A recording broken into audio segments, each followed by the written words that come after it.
Bite 138 bite 1 pagar to ok. Nombor telefon ni untuk nak sekat atau nak blok micaci hak telefon mari kita daripada luar negara.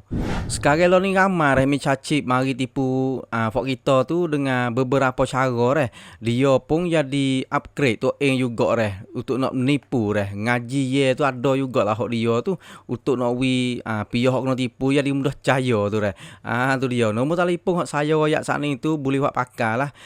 Tu takut-takut kena di kita sendiri tu tak pandai lah demo ni dia pandai. Kadang-kadang kita WhatsApp kita ni pandai dah. Dia pandai lebih dari kita lagi. Tu dia. Nombor telefon saya royak saat ni tu dia ada kos sangkit sikit Siapa dia telefon tu beg dah tu waris warah ibu bapa saing tak kira lah hak kita kenal tu duk di negeri luar tu demo tu pun nak telefon kita pun tak lekat juga. Tu dia. Tapi saya rasa tak apalah moga learning social media banyak telefon dalam Facebook pun boleh, tu dalam live pun boleh tak kena tu dalam betul sekarang tu dia.